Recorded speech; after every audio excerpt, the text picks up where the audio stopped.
చేశారు. పబ్లిసిటీ తప్ప ప్రజలకి నిజంగా కలిగిన ప్రయోజనం అంటూ ఏదీ లేదు. 2 ఏళ్ల పాలన నిజంగా మాట్లాడుకుందాం. మీరు ప్రజలకు చేసిందేంటి? 2 ఏళ్ల తర్వాత కూడా చంద్రబాబు నాయుడు గారు, లోకేష్ గారు చేస్తోంది ఏంటయ్యా అంటే నిత్యం జగన్మోహన్ రెడ్డి గారిపై నిందలేయడం, వైఎస్ఆర్ కాంగ్రెస్ పార్టీ నాయకులపై కేసులు పెట్టడము, సోషల్ మీడియా వాళ్ళని అరెస్టులు చేయించడము. ఇది మీరు చేస్తుంది. ఎన్నికల ముందు ఒక మాట, అధికారంలోకి వచ్చాక ఒక మాట. ఈ రోజున చెప్తున్నాము, నిజంగా రాష్ట్రంలో మీరు యు లాస్ట్ యువర్ క్రెడిబిలిటీ. అది ఇంకా మళ్ళీ ఎప్పటికీ తిరిగి రాదు. ఆ విషయం మీరు గుర్తుపెట్టుకోవాలి. ప్రతి ఒక్కళ్ళకి ఈ రోజున అర్థమైపోయింది what is Chandrababu Naidu, what is Nara Lokesh అని.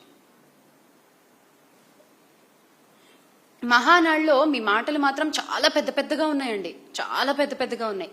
కానీ ప్రజలకు జరిగే మేలు మాత్రం శూన్యం. మీరు పబ్లిసిటీలో కింగులు, ఒక మాటలో చెప్పాలంటే మీరు పబ్లిసిటీలో కింగులు ఒప్పుకుంటున్నాం. కానీ పరిపాలనలో మాత్రం పిల్లులు. మీరు పిల్లులు. ఇక హామీల విషయంలో గుంట నక్కల్లా వ్యవహరిస్తున్నారు. జగనన్న ప్రభుత్వ కాలంలో గ్రామ సచివాలయ వ్యవస్థ, వాలంటీర్ వ్యవస్థ, నాడు నేడు, ఫ్యామిలీ డాక్టర్, రైతు భరోసా, అమ్మ ఒడి, ఆసరా, చేయూత, ఇలా ప్రతి పథకం, పూర్తి ఫీ రియంబర్స్మెంట్, వసతి దీవెన, ఆరోగ్యశ్రీ విస్తరణ, అందరికీ ఇళ్లు, ఇలా ప్రజల జీవితాల్లో మార్పు తీసుకొచ్చే కార్యక్రమాలు ఎన్నో వచ్చాయి. కానీ ఈ రోజున మీ పాలనలో ఏమొచ్చాయంటే తిట్లు, శాపనార్థాలు, ప్రతీకార రాజకీయాలు. ఈ 2 సంవత్సరాల్లో జరిగినవి ఇవే. ఇక్కడ ఇంకో విషయం కూడా చెప్పాలనుకుంటున్నాము.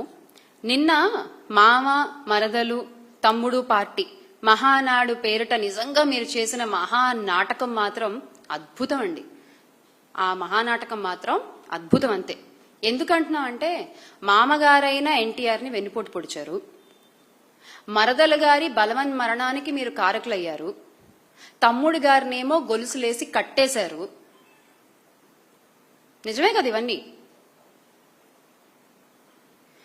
అందుకే ఆ పార్టీ మామ, మరదలు, తమ్ముడు పార్టీ అని పిలవక తప్పట్లేదు. అంటే మీరు మీ లిమిట్స్ దాటి మాట్లాడితే మేము ఇలాగే మాట్లాడాల్సి వస్తుంది. ఇన్నాళ్ళు మేము మాట్లాడలేదు అంటే అది చేతకాక కాదు.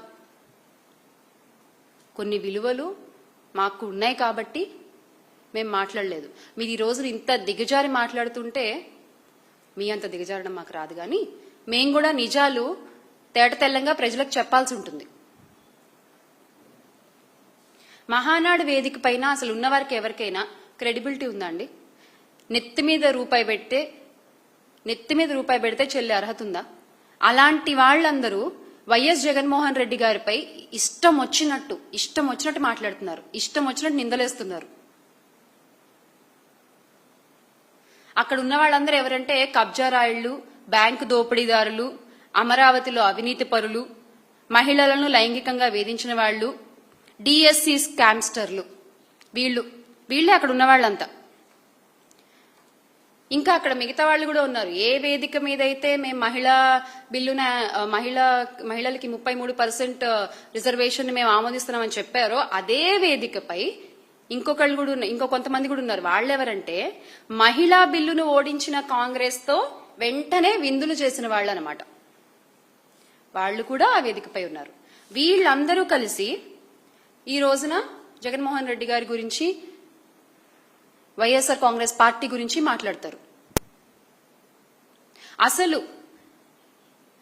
సకల శాఖ మంత్రి గారికి, గౌరవ విద్యాశాఖ మంత్రి గారికి, శ్రీ నారా లోకేష్ గారికి ఒక ఓపెన్ సవాల్ అండి, ఒక ఓపెన్ ఛాలెంజ్. ఈ రోజున మీరు అన్నారు కదా చర్చకు సిద్ధమని. ఎస్, మీరు ఏ టీవీ ఛానల్కి రమ్మంటే ఆ టీవీ ఛానల్కి వస్తాము.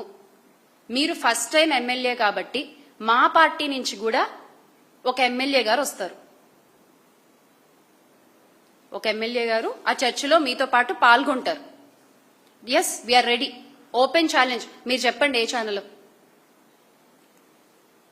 బట్ అంతకంటే ముందు మీ శాఖలో పెండింగ్ లో ఉన్న పూర్తి ఫీ రియంబర్స్మెంట్ వసతి దీవెన బకాయిలు దాదాపుగా 10,000 కోట్లు ఎప్పుడు మీరు ఇస్తారో చెప్పండి. ఎప్పుడు మీరు ఇవ్వగలరో చెప్పండి. అలాగే డిఎస్సి అక్రమాలపై ఎందుకు మాట్లాడకుండా పారిపోతున్నారో చెప్పండి. మీరు ఆన్సర్ చేయాలి. ఇది డెఫినెట్ గా తప్పించుకుని వెళ్ళిపోదాం అనుకుంటే మాత్రం కుదరదు. ఎందుకంటే ఈ రోజున paper leak, data delete, merit list మాయం, ఇది మీ హయాంలో జరిగిన డిఎస్సి విధానం.